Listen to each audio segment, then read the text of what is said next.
말세 그리스도의 좌담 기록.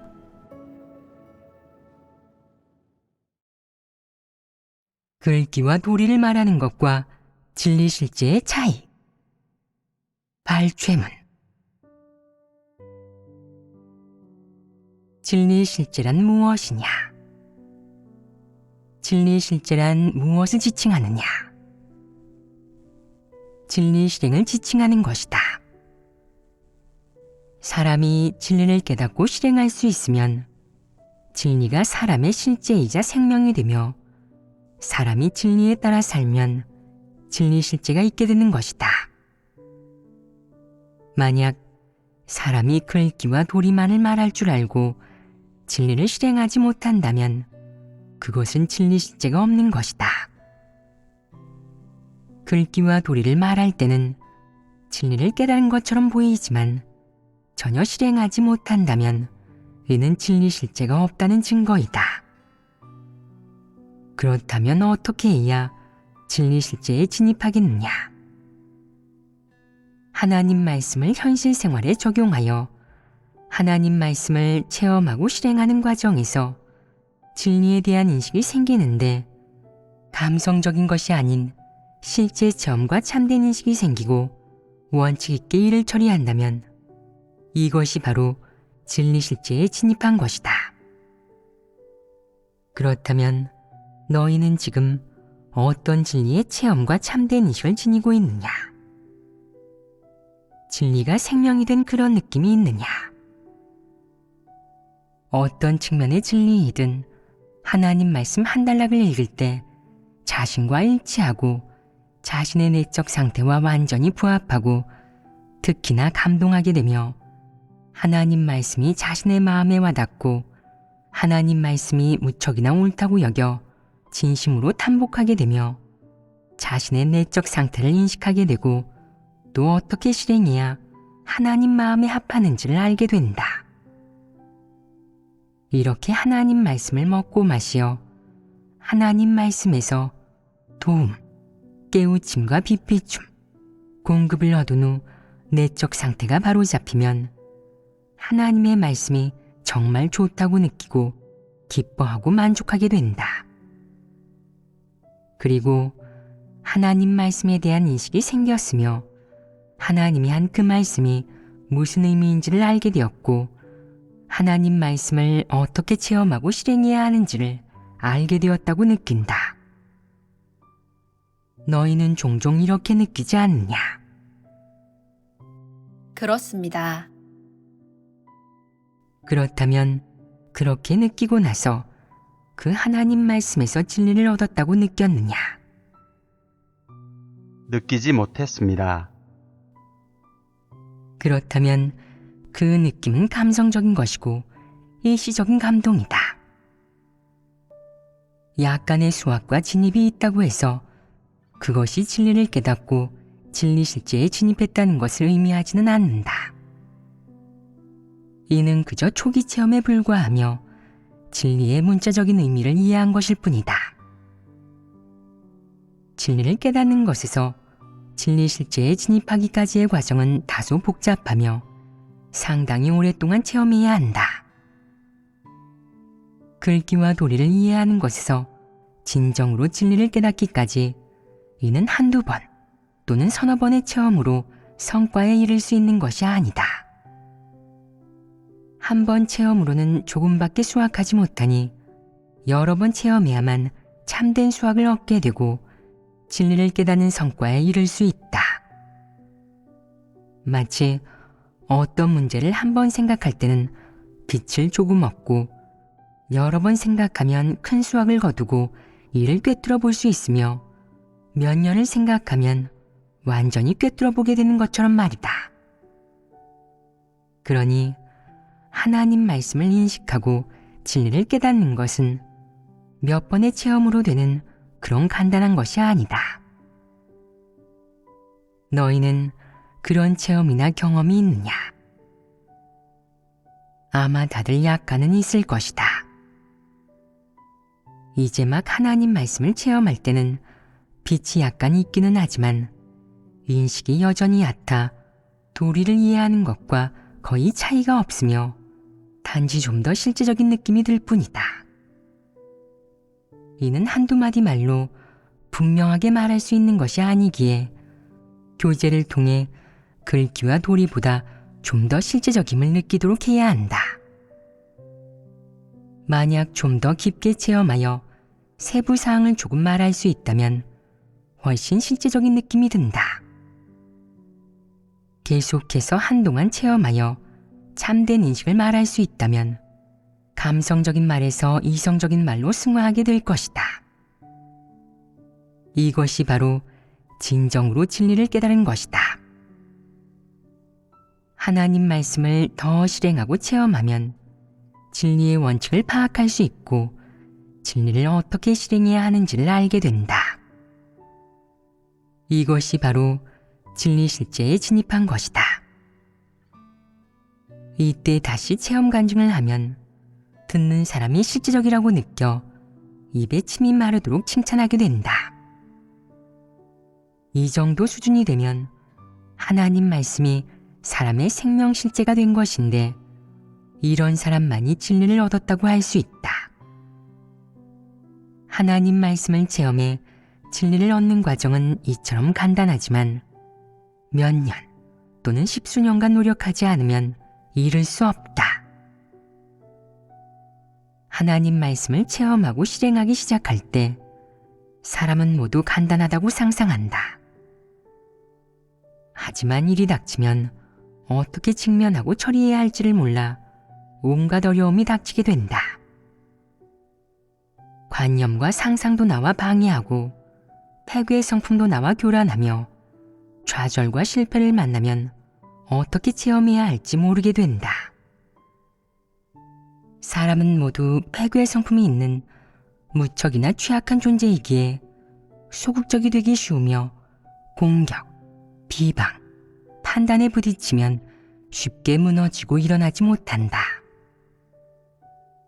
만약 이런 문제를 모두 진리를 구해 해결할 수 있다면, 하나님의 의지에 굳게 설 수 있다면 진리 추구의 길로 나아갈 수 있다.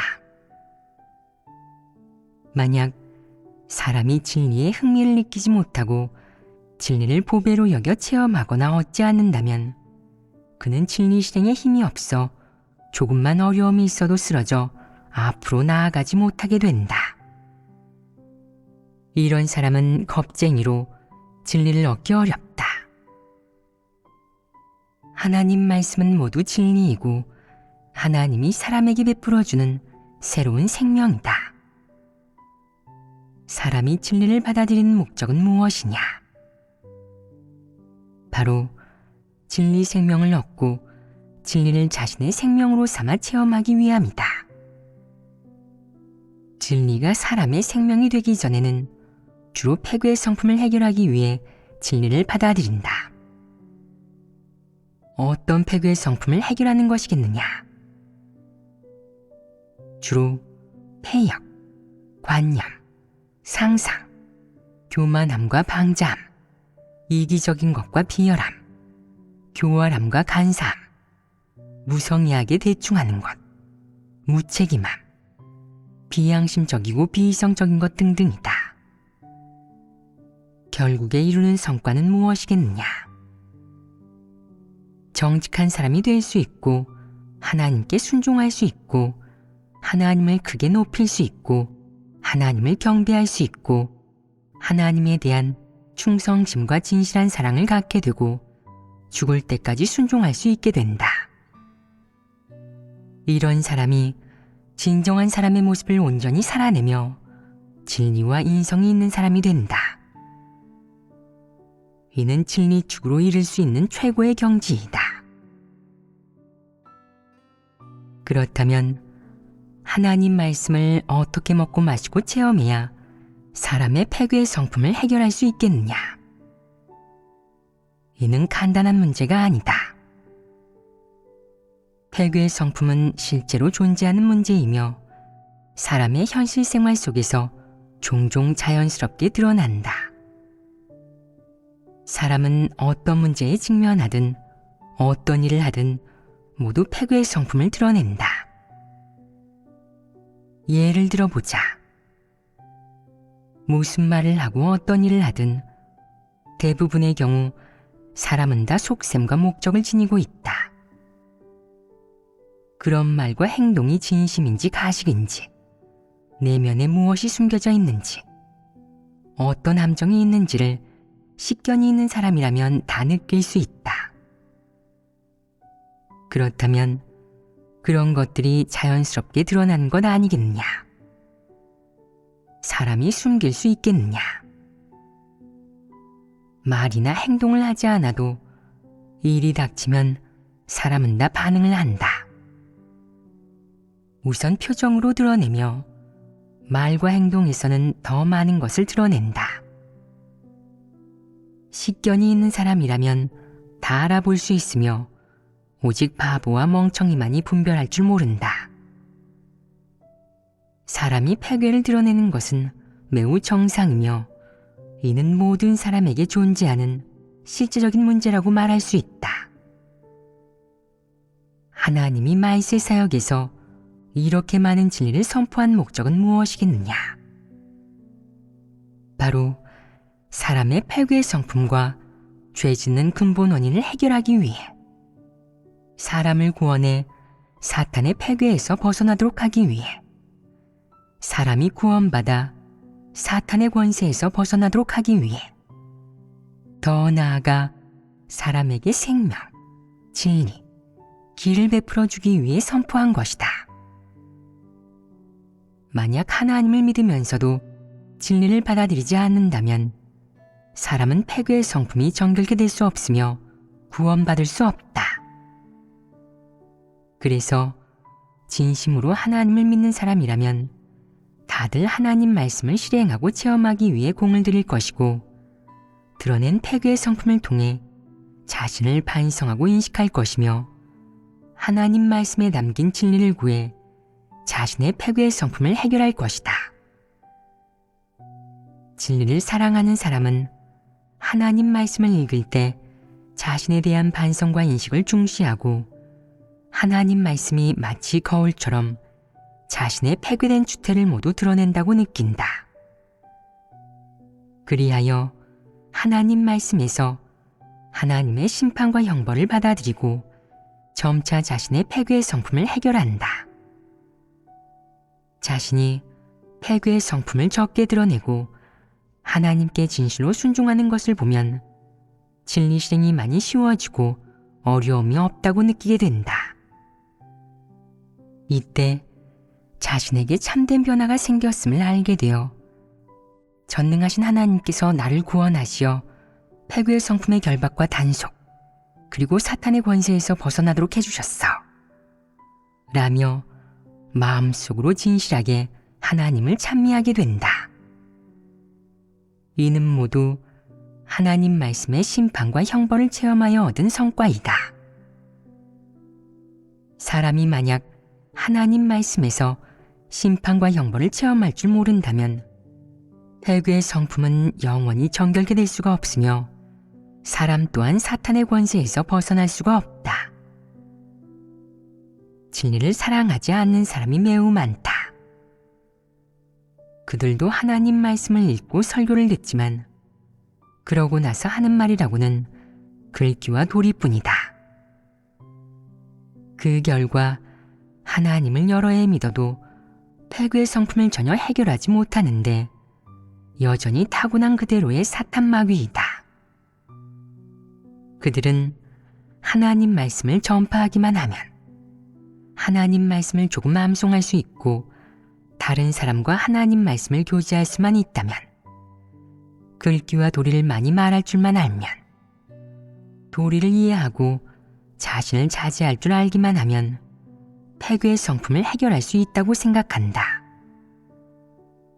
그 결과 하나님을 여러 해 믿었는데도 생명 성품이 조금도 변화하지 않고 체험 간증도 전혀 말할 수 없어 그들이 당혹해하는 것이다. 하나님을 여러 해 믿었어도 진리를 전혀 얻지 못하고 빈털터리이니 그 긴 세월을 헛살고 시간을 헛되이 보낸 것이다. 지금 이런 거짓 리더와 거짓 일꾼이 매우 많다. 그들은 사역과 설교만 중시할 뿐 하나님 말씀을 실행하고 체험하기 위해 공을 들이지 않는다. 그렇다면 그들이 걷는 길이 진리를 추구하는 길이겠느냐? 절대 아니다. 하나님을 믿을 때 가장 중요한 실제는 무엇이냐? 바로 진리 실행이다. 진리 실행에서 가장 중요한 것은 무엇이냐? 먼저 원칙을 파악하는 것 아니겠느냐? 그렇다면 원칙은 무엇이냐? 원칙은 바로 진리의 실제적인 면이며 성과를 보장할 수 있는 기준이다. 원칙은 이렇게 단순하다. 내가 하나님 말씀의 표면적 의미를 보고는 모든 말씀이 다 진리라고 느끼지만 진리를 어떻게 실행해야 하는지 모른다. 그것은 진리 원칙이 무엇인지 모르기 때문이다. 너는 하나님 말씀이 전적으로 옳으며 진리라고 생각하면서도 진리 실제의 면이 무엇인지, 어떤 내적 상태를 겨냥한 것인지, 그것의 원칙과 실행길이 무엇인지는 모른다. 내가 파악할 수 없고 깨닫지 못한다는 것은 바로 내가 도리만 이해했을 뿐 진리는 깨닫지 못했다는 증거이다. 만약 내가 정말 도리만 이해했음을 느낄 수 있다면 어떻게 해야 하겠느냐? 진리를 구해야 한다. 우선 진리 실제의 면을 정확히 파악하고 가장 두드러지는 실제는 어느 측면인지, 어떻게 그 실제를 실행하고 진입해야 하는지 이렇게 구하고 모색하면 길을 찾을 수 있다. 네가 원칙을 파악해 그 실제를 살아내면 진리를 얻게 되는데 이는 진리 추구의 성과를 얻은 것이다. 만약 네가 많은 진리에서 원칙을 파악하고 그중 일부를 실행할 수 있다면 너에게 진리 실제가 있는 것이고 네가 생명을 얻은 것이다. 어느 측면의 진리를 구하든 일단 네가 하나님 말씀에 담긴 진리의 실제가 어디에 있는지, 하나님의 요구가 무엇인지를 파악하고 정말로 깨닫고 또 대가를 치러 실행할 수 있다면 너는 그 진리를 얻게 된다. 그 진리를 얻는 동안 너의 폐괴 성품이 조금씩 해결되며 너의 내면에 그 진리가 만들어지게 된다. 네가 진리 실제를 실행하여 그 진리의 실행 원칙에 따라 본분을 이행하고 모든 일을 하며 처신할 수 있다면 너에게 변화가 생긴 것 아니겠느냐? 어떤 사람으로 변화했느냐? 너는 진리 실제가 있는 사람으로 변화했다. 진리 실제가 있는 사람이 일처리의 원칙이 있는 사람 아니겠느냐? 일처리의 원칙이 있는 사람이 바로 진리를 얻은 사람 아니겠느냐? 사람이 진리를 얻으면 정상인성을 살아내지 않겠느냐? 정상인성을 살아냈다면 진리와 인성이 있는 사람 아니겠느냐? 진리와 인성이 있는 사람이 바로 하나님의 마음에 합하는 사람이며 하나님의 마음에 합하는 사람이 바로 하나님이 얻고자 하는 사람이다. 이것이 바로 사람이 하나님을 믿고 하나님께 얻어지는 체험이며 이는 또한 사람이 하나님 말씀을 먹고 마시는 것에서부터 진리를 얻기까지의 과정이고 사람이 구원에 이르는 과정이기도 하다. 이 길이 바로 진리 추구의 길이자 하나님께 온전케 되는 길이다.